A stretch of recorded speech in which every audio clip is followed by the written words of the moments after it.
चिराग पासवान और पशुपति पारस को लगा बड़ा झटका। चुनाव आयोग ने बंगला सिंबल को किया सीज। लोजपा के नाम का नहीं होगा इस्तेमाल। चक्रवाती तूफान गुलाब का असर, 3 जिलों का जायजा लेने निकले सीएम नीतीश। बारिश से प्रभावित जिलों का करेंगे दौरा। गांधी जयंती के मौके पर बिहार में फिर चल रहा मेगा वैक्सीनेशन अभियान। रिकॉर्ड बनाने के करीब पहुंचा स्वास्थ्य विभाग। मोकामा में बाढ़ राहत राशि वितरण में धांधली, विरोध में ग्रामीणों ने किया मुखिया का घेराव। और मठ के महंत के खिलाफ उतरा ग्रामीणों का गुस्सा। संस्था में अवैध और आपराधिक प्रवृत्ति के लोगों की नियुक्ति पर जताई नाराजगी।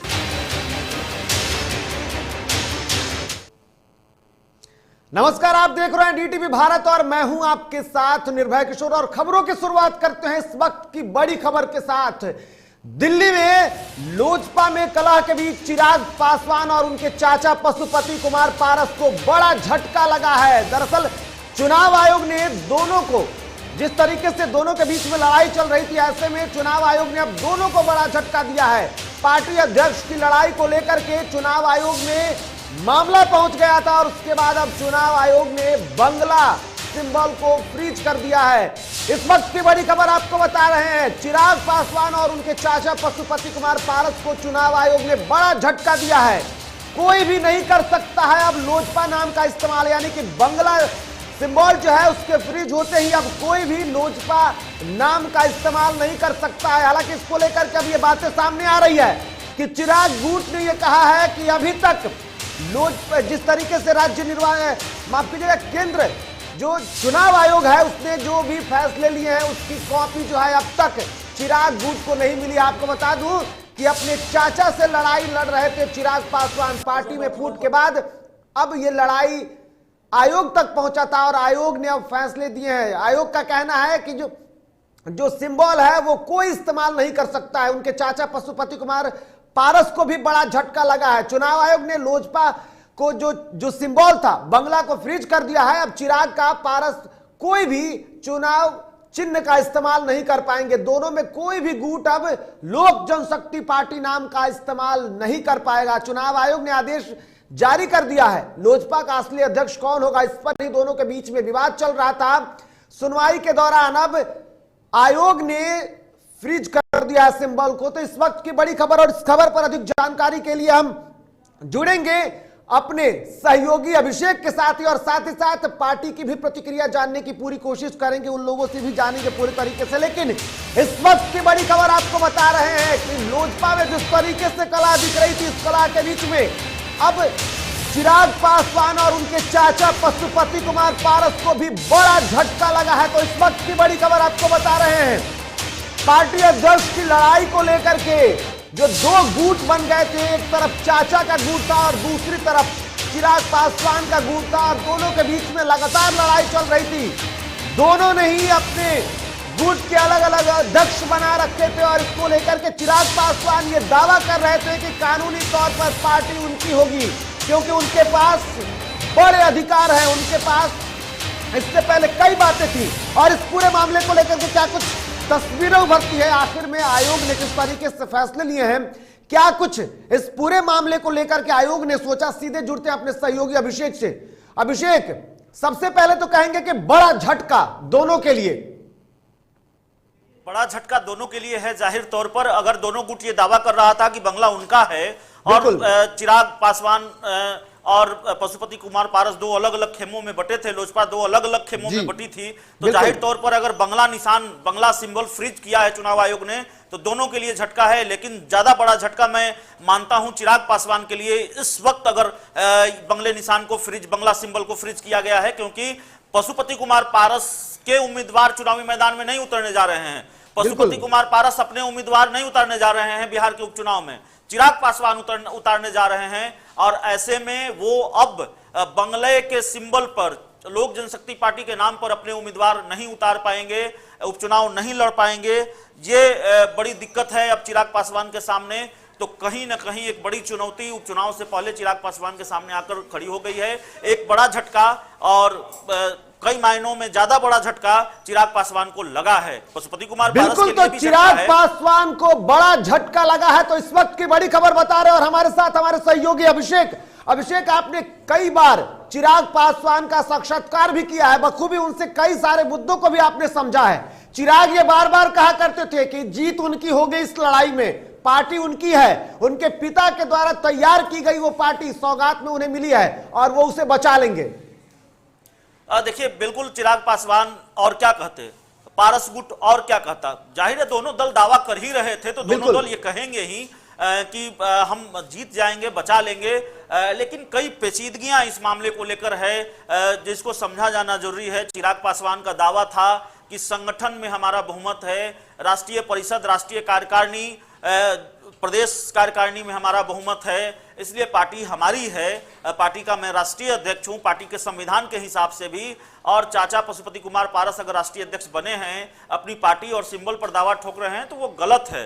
चिराग पासवान के जो बड़े रणनीतिकार हैं, बिल्कुल, और कानूनी मामलों को देखते हैं चिराग पासवान की पार्टी की तरफ से, चिराग गुट की तरफ से AK वाजपेयी, अरविंद वाजपेयी पार्टी के राष्ट्रीय प्रवक्ता भी हैं, उनसे इस मामले को लेकर हमारी 2-3 बार बातचीत हुई है अलग अलग दिन में। अभी भी थोड़ी देर पहले हमारी बातचीत हुई तो उन्होंने कहा कि अभी चुनाव आयोग के आदेश की कॉपी हमको नहीं मिली है, उसके बाद हम बात कर पाएंगे। लेकिन इससे पहले जब बातचीत हो रही थी तो उनकी बातों से लगा था, उनकी बातों से संकेत मिले थे कि इस तरह का फैसला सामने आ सकता है। उन्होंने खुलकर कुछ भी नहीं कहा था, मैं ये नहीं कह रहा हूं, लेकिन उनकी बातचीत से मुझे ऐसा लगा था जैसे चिराग गुट को यह अंदेशा हो कि अंतिम समय में कोई इस तरह का फैसला चुनाव आयोग की तरफ से आ जाए। और देखिए, हुआ भी वही है। आज बिल्कुल हुआ भी वही है, साफ तौर पर जो तस्वीरें बखूबी निकल करके सामने आई है। लेकिन जहां एक तरफ अगर पशुपति कुमार पारस को लेकर के देखा जाए अभिषेक, उनको कितना झटका लग सकता है। उसी सिंबल को जिससे फ्रीज किया गया है,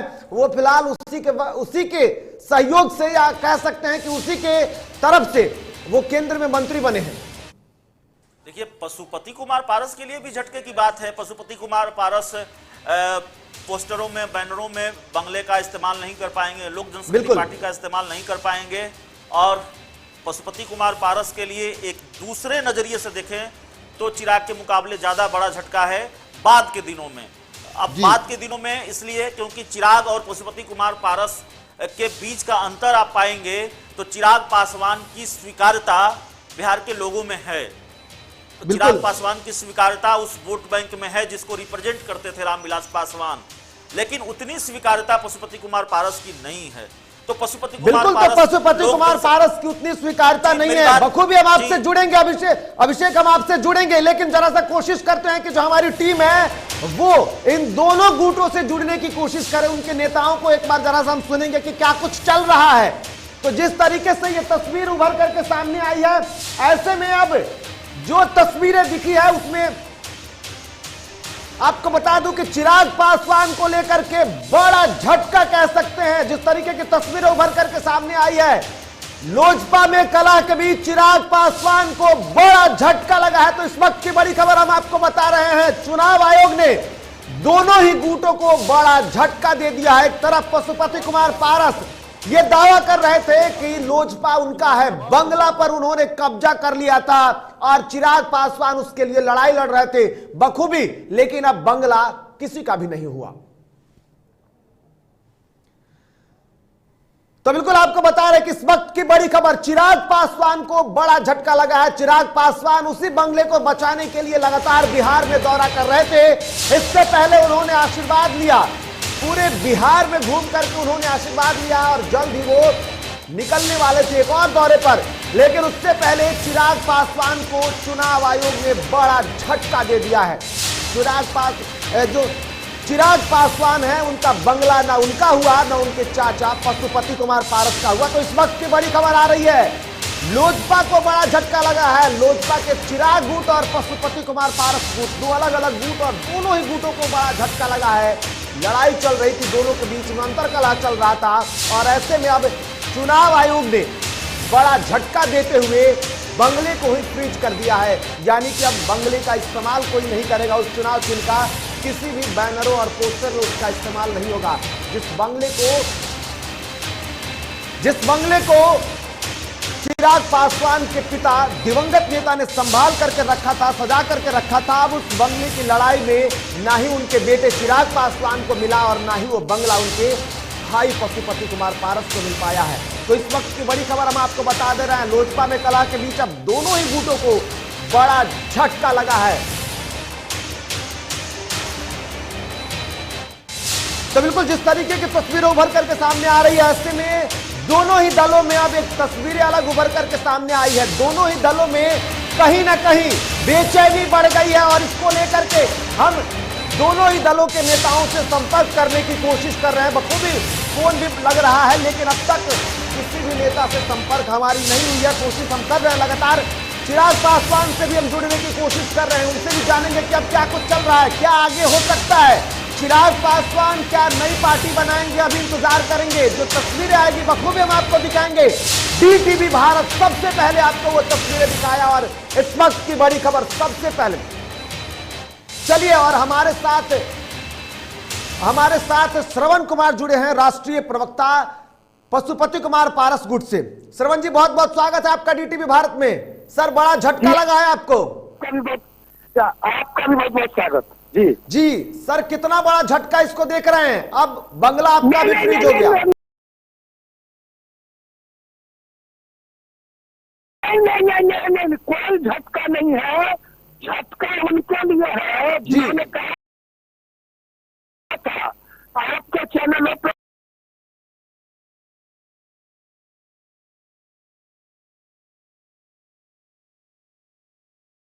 माना है कि आप कोई सिंबल, 3 सिंबल में से कोई एक सिंबल चुन के आप दीजिए और हम लोग चुनाव आयोग को देंगे। और चुनाव आयोग के फैसला को संवैधानिक संस्था है, जो भी चुनाव आयोग फैसला करेगा पशुपति कुमार पारस जी और हम लोगों को मान्य होगा, क्योंकि चुनाव आयोग संवैधानिक संस्था है। संवैधानिक संस्थान पे, संवैधानिक संस्था पे जो अंगुली उठाते हैं उनसे आप सवाल पूछिए। हम लोग संवैधानिक संस्था का सम्मान करते हैं। लेकिन आपको ये लग रहा है श्रवण जी कि अभी भी लोजपा आपकी है और आप जो सिंबल देंगे उसके हिसाब से आपको ही अधिकार मिलेगा?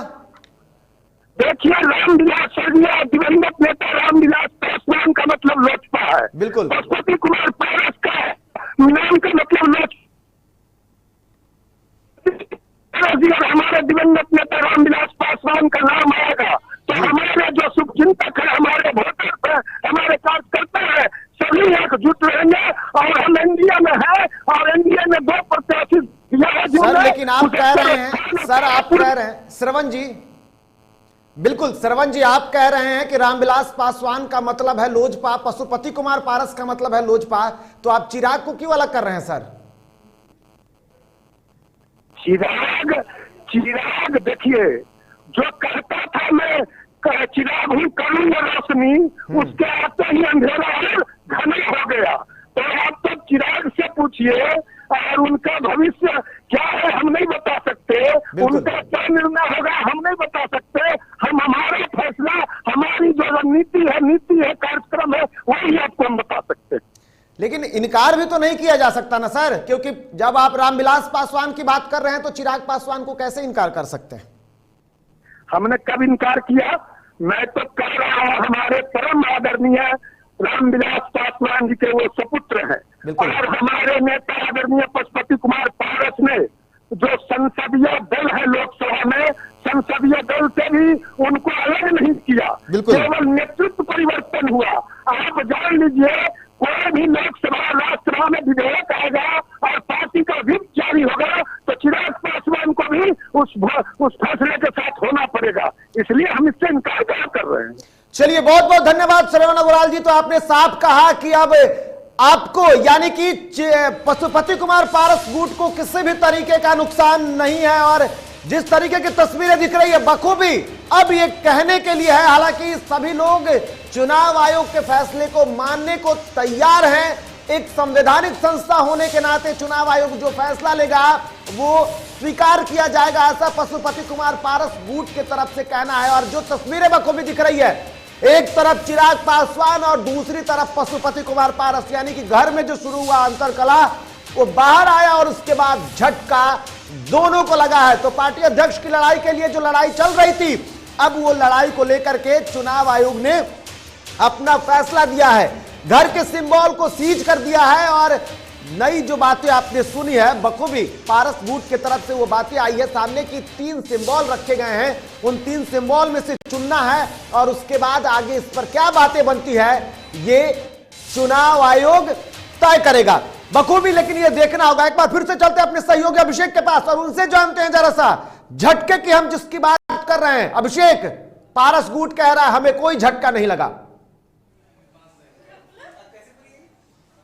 ऋतिक, निर्भय अपना सवाल दोहराएंगे? बिल्कुल है अभिषेक, हम आपसे यह पूछ रहे हैं कि पारस गुट से जब हमारी बात हो रही थी, राष्ट्रीय प्रवक्ता थे श्रवण जी, उनसे बात हो रही थी, वो कहते हैं हमें कोई झटका नहीं लगा है, चुनाव आयोग ने हमें 3 सिंबल दिए हैं, उसमें से कोई एक चुनना है, हम चुन करके दे देंगे, पार्टी हमारी आज भी है कल भी थी। देखिए निर्भय, अभी स्थिति परिस्थिति क्या है? अभी स्थिति और परिस्थिति यही है कि 2 बातें बहुत स्पष्ट है चुनाव आयोग की तरफ से। आप बंगले सिंबल का इस्तेमाल नहीं कर सकते, बिल्कुल, आप लोक जनशक्ति पार्टी के नाम का इस्तेमाल नहीं कर सकते, तो कैसे झटका नहीं है? उसके बाद आप भले ही कोई 3 सिंबल आप दे, विकल्प के तौर पर कोई एक सिंबल चुनाव आयोग आपको उस पर मुहर लगा कर दे कि नहीं आप इस सिंबल का इस्तेमाल कीजिए, लेकिन जो वर्षों पुराना सिंबल है, जो वर्षों पुराना नाम है पार्टी का, उसका इस्तेमाल तो फिलहाल आप नहीं कर पाएंगे ना। अब पारस गुट के राष्ट्रीय प्रवक्ता श्रवण अग्रवाल जी क्या कह रहे हैं, चिराग पासवान की पार्टी क्या कहती है, उनका गुट क्या कहता है, ये अलग बात है। लेकिन अभी जो वस्तु स्थिति यही है, अभी जो मौजूदा स्थिति और परिस्थिति यही है कि कोई भी इस्तेमाल नहीं कर सकता बंगले के सिंबल का, बंगले के नाम का। आपको नहीं लगता अभिषेक कि अगर बंगले के नाम का ये लोग इस्तेमाल नहीं करेंगे, उस चुनाव चिन्ह का इस्तेमाल नहीं करेंगे, तो जनता के बीच में एक बार फिर से पैठ बनाने में बहुत मुश्किल होगा? बिल्कुल मुश्किल होगा। मैंने पहले ही कहा, मेरी बात अधूरी रह गई थी कि देखिए चिराग पासवान और पशुपति कुमार पारस के बीच की तुलना करें तो जो वोट बैंक है, जिस पर प्रभाव रहा है लोक जनशक्ति पार्टी के संस्थापक रामविलास पासवान का, जिसको रिप्रेजेंट करते रहे हैं रामविलास पासवान, उसमें स्वीकार्यता चिराग पासवान की ज्यादा है, उस तरह से स्वीकार्य नहीं है पशुपति कुमार पारस उन लोगों के बीच, उस वोट बैंक के बीच। तो जाहिर तौर पर अगर किसी को ज्यादा फायदा मिल सकता था लोक जनशक्ति पार्टी के इस्तेमाल से, उसके नाम के इस्तेमाल से, उसके सिंबल के इस्तेमाल से, तो वो पशुपति कुमार पारस थे, उसको भुना सकते थे, उनके पास मौका था। जो मेरी समझ कहती है, अपनी समझ के हिसाब से मैं अपनी बातें रखता हूं, तो वो अब नहीं कर पाएंगे। तो ज्यादा बड़ा नुकसान एक तरह से आगे आने वाले दिनों में पारस गुट को है, मौजूदा वक्त में चिराग पासवान को ज्यादा बड़ा झटका है क्योंकि उनको उपचुनाव में जाना है। चलिए, बहुत बहुत धन्यवाद अभिषेक इस पूरी जानकारी के लिए। तो आपको बता दूं एक बार फिर से कि इस वक्त की बड़ी खबर थी, चिराग पासवान को बड़ा झटका लगा है और ये झटका जो है वो कहीं ना कहीं वर्तमान समय में देखें तो चिराग पासवान के लिए एक बड़ी मुश्किल खड़े कर सकता है, क्योंकि जिस तरीके से चिराग पासवान ने बिहार में होने वाले उपचुनाव को लेकर के अपने प्रत्याशियों के नामों की भी बातें रखी थी, वो प्रत्याशी उतारने का बात रखा था, एक मुंगेर का तारापुर और दूसरा दरभंगा का कुशेश्वर स्थान, यहां पर उपचुनाव होने, और ऐसे में चिराग पासवान ने इन दोनों ही सीटों पर लोजपा के तरफ से प्रत्याशी उतारने की घोषणा कर दी थी और उसको लेकर के अब फिलहाल चिराग पासवान को बड़ा झटका लगता हुआ दिख रहा है। आखिर में जब लोजपा के नाम का इस्तेमाल नहीं करना है तो चिराग पासवान कैसे अपने प्रत्याशी उतारेंगे और अब उनकी रणनीति आगे क्या होगी, ये भी बड़ा सवाल है। और ऐसे में अब देखना होगा कि चिराग गुट क्या कुछ करता है, लेकिन जिस तरीके से पशुपति कुमार पारस का जो गुट कह रहा है कि उन्हें कोई नुकसान नहीं हुआ है, ये देखना होगा।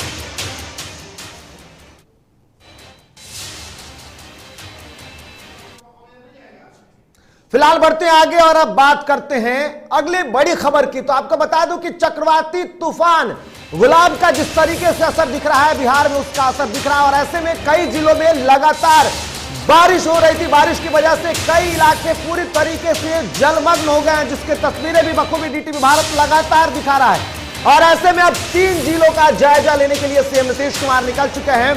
बारिश से प्रभावित जिलों का मुख्यमंत्री नीतीश कुमार दौरा करेंगे। सड़क मार्ग से मुख्यमंत्री निकले हैं और कई जिलों का दौरा करेंगे। उसके बाद जो भी वस्तु स्थिति होगी बखूबी उस पर चर्चा करेंगे। तो आपको बता दूं कि अधिकारियों के साथ बातचीत कर उन्हें कई बड़े निर्देश भी दे सकते हैं। तो इस वक्त की बड़ी खबर आपको बता रहे हैं, सीएम नीतीश कुमार निकल चुके हैं और ऐसे में वो कई इलाकों का जायजा लेंगे। बिहार में पिछले एक सप्ताह से चक्रवाती तूफान गुलाब का असर देखने को मिल रहा है। राजधानी पटना समेत कई जिलों में लगातार बारिश हो रही है। हालात अब ऐसे हो गए हैं कि कई इलाके बारिश के पानी की वजह से पूरी तरीके से जलमग्न हो चुके हैं। मुख्यमंत्री नीतीश कुमार बारिश के कारण प्रभावित पटना, नालंदा और नवादा जिले का भी निरीक्षण करने के लिए निकले हैं। सीएम सड़क मार्ग से इन जिलों का जायजा लेंगे, साथ ही वहां मौजूद अधिकारियों से बातचीत भी करेंगे और जिस तरीके की स्थिति होगी बखूबी उस पर निर्देश दे सकते हैं। और ऐसे में ये तस्वीरें देखिए, सीएम नीतीश कुमार नालंदा पहुंचे हैं, वहां जलमग्न हुई स्थितियों का उन्होंने जायजा लिया।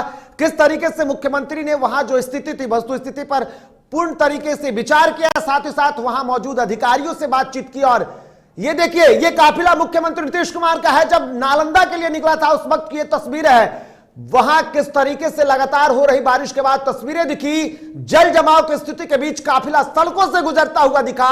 मुख्यमंत्री ने वहां अधिकारियों से बातचीत की है और ये तस्वीरें मुख्यमंत्री नीतीश कुमार के काफिले की सड़क मार्ग से जिलों का जायजा लेने के लिए मुख्यमंत्री नीतीश कुमार निकले हैं। और ऐसे में ये तस्वीरें देख सकते हैं, बखूबी ये तस्वीरें जल जमाव की है। कई जिले जो हैं वो गुलाब जो तूफान आया हुआ है उसका असर दिख रहा है और ऐसे में बारिश की लगातार स्थितियां बनी हुई है और आगे आने वाले कई एक घंटे तक अभी असर दिखेगा। मौसम विभाग ने बाकायदे इसके लिए जारी कर दिया है और अलर्ट पर अब पूरे बिहार को लेकर के बातें कही गई है। कई ऐसे जिले हैं जहां पर तेज आंधी और बारिश की संभावना जताई जा रही है। कई जगह पर पिछले कई घंटों के दौरान हुए बारिश और वज्रपात के कारण कई लोग जो हैं इस में शिकार में हो चुके हैं। तो इस वक्त की बड़ी खबर आपको बता रहे हैं, सड़क मार्ग से सीएम नीतीश कुमार जायजा करने निकले हैं और इस दौरान सीएम ने नालंदा में वहां की स्थितियों को देखा है बखूबी।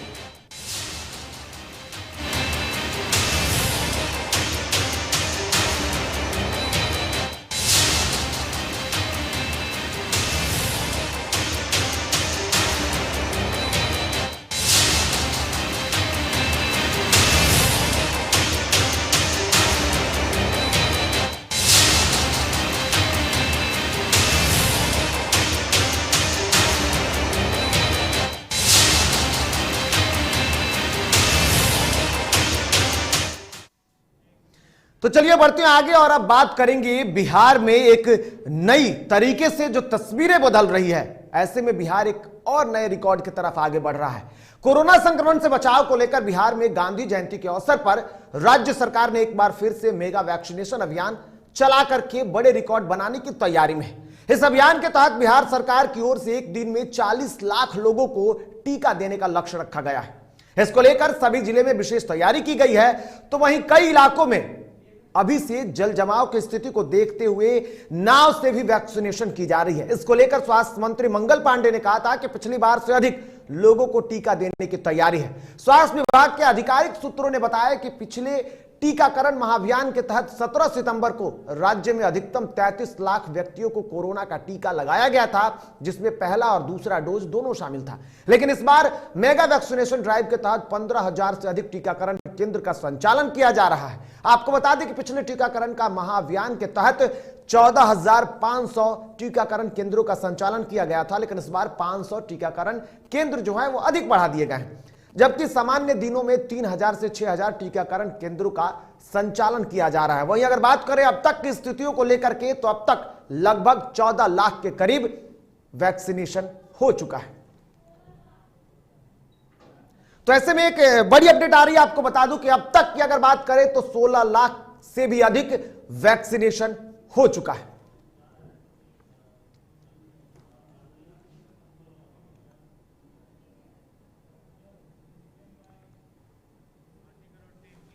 इधर पूर्व केंद्रीय मंत्री और भाजपा के सांसद रामकृपाल यादव ने गांधी जयंती के अवसर पर नई दिल्ली स्थित अपने सरकारी आवास के बाहर झाड़ू लगाकर स्वच्छता का संदेश दिया है। रामकृपाल यादव ने कहा कि पीएम मोदी ने देश की सत्ता पर काबिज होते ही स्वच्छ भारत मिशन की शुरुआत की थी। जन भागीदारी और स्वच्छता जन आंदोलन के कारण देश में 11 करोड़ से अधिक शौचालय का निर्माण कराया और देश को खुले में शौच से मुक्ति दिलाई। पीएम मोदी द्वारा स्वच्छ भारत मिशन 2.0 की शुरुआत की गई, जिसके तहत देश को खासकर शहरों को कचरा मुक्त करना मुख्य लक्ष्य था। आज 2 अक्टूबर है। पूरा देश पूज्य महात्मा गांधी जी को अपनी श्रद्धांजलि अर्पित कर रहा है। हम भी आज उनके चरणों में श्रद्धा के सुमन अर्पित करते हैं और साथ ही साथ अपील करते हैं। माननीय प्रधानमंत्री जी ने स्वच्छ भारत मिशन सत्ता संभालने के बाद ही प्रारंभ किया था और सबको मालूम है कि उस अभियान का बड़ा सकारात्मक फल निकला। देश स्वच्छ हो गया और यही नहीं, पूरी मुक्ति मिल गई। खुले आकाश में जो सो जाने वाले लोग थे उससे आजादी मिल गई, मुक्ति मिल गई। इधर राजधानी पटना में शनिवार को कांग्रेस ने सदाकत आश्रम में गांधी जयंती मनाई। कांग्रेस के प्रदेश अध्यक्ष मदन मोहन झा ने कहा, आज हम लोगों ने गांधी जी के जयंती पर उनको श्रद्धा सुमन अर्पित किया। देश की आजादी में महत्वपूर्ण योगदान देने वाले राष्ट्रपिता को शत शत नमन। महंगाई को लेकर झा ने कहा कि देश में महंगाई तो बढ़ ही रही है, साथ ही साथ क्राइम में भी बढ़ोतरी हुई है, लेकिन सत्ता में बैठे लोगों का ईगो प्रॉब्लम है, कोई सुनने वाला नहीं है।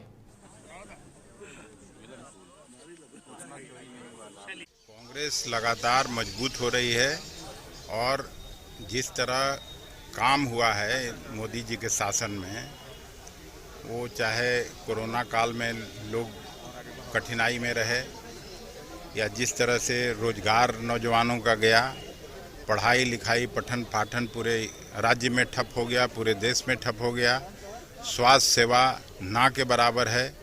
तो ये सब को लेके जनता में आक्रोश है और चुनाव जब भी आएगा, विधानसभा में तो किसी तरह से जोड़ तोड़ के सरकार जरूर बन गई यहाँ, लेकिन जिस तरह सरकार काम कर रही है, आने वाले समय में निश्चित रूप से महागठबंधन की सरकार बनेगी। बापू जी के कौन भक्त हैं और बापू जी के हत्यारे के कौन भक्त हैं, इस पर कोई टिप्पणी नहीं है।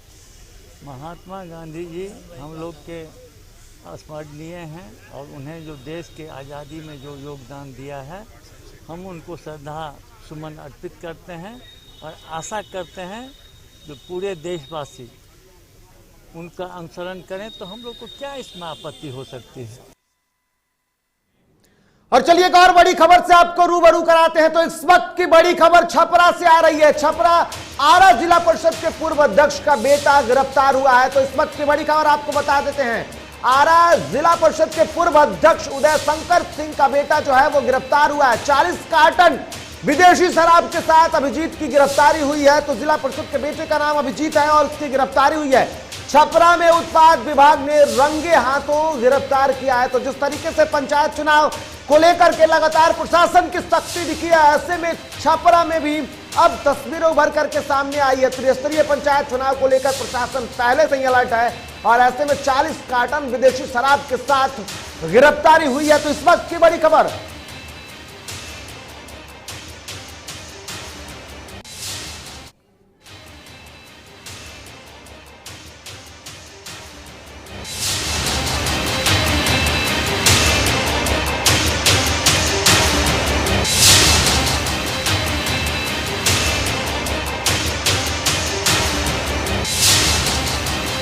हुई है। छपरा में उत्पाद विभाग ने रंगे हाथों गिरफ्तारी की है। तो ये तस्वीरें भी बखूबी आप देख सकते हैं।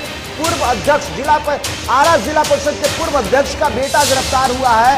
उदय शंकर सिंह आरा जिला के पूर्व अध्यक्ष हैं। उदय शंकर सिंह का बेटा अभिजीत है। अभिजीत की गिरफ्तारी हुई है 40 कार्टन विदेशी शराब के साथ। तो त्रिस्तरीय पंचायत चुनाव को लेकर के जिस तरीके से प्रशासन की सख्ती दिखी है, साफ तौर पर सख्ती का असर जो है वो अब दिखने लगा है। और ऐसे में शराब तस्करी की बात करें या फिर चुनाव के दौरान शराब का जो इस्तेमाल यानी कि वितरण के लिए जो शराब का इस्तेमाल करना है, उस पर खुद पहले से ही राज्य निर्वाचन आयोग ने सख्ती दिए थे और अब उसका चुनाव को देखते हुए हम लोगों ने मसरक चेक पोस्ट पर अपना जांच लगाया था। उसी क्रम में इस सुमो गोल्ड को पकड़ा गया, जिसके करीब 40 कार्टन विदेशी शराब का बरामद हुआ है। 2 व्यक्तियों को गिरफ्तार किया गया है। उनके एक व्यक्ति द्वारा बताया गया कि उनके पिताजी पूर्व जिला परिषद अध्यक्ष आरा में रह चुके हैं। गाड़ी में बोर्ड भी लगा हुआ है। गाड़ी में बोर्ड ढका हुआ था और इसके बाद से हम लोग पुलिस का भी बोर्ड लगा है। पुलिस का भी बोर्ड लगा हुआ था, बोर्ड गिरा हुआ था, पुलिस का भी गाड़ी पर रखा हुआ था। चकमा देने के लिए लगाया गया था और आगे हम लोग पूछताछ में जो भी व्यक्ति इन्वॉल्व होंगे उन पर कार्रवाई की जाएगी। कितने लोग गिरफ्तार हुए हैं? 2 व्यक्ति गिरफ्तार हुए। लगभग कितने मूल्य का दारू है? करीब 4 लाख के आसपास उसका बाजार में। तो खबरों के सफर में फिलहाल इतना ही। ताजा तरीन खबरों के लिए आप देखते रहिए DTV भारत। फिलहाल मुझे और मेरी सहयोगी टीम को दीजिए इजाजत। नमस्कार।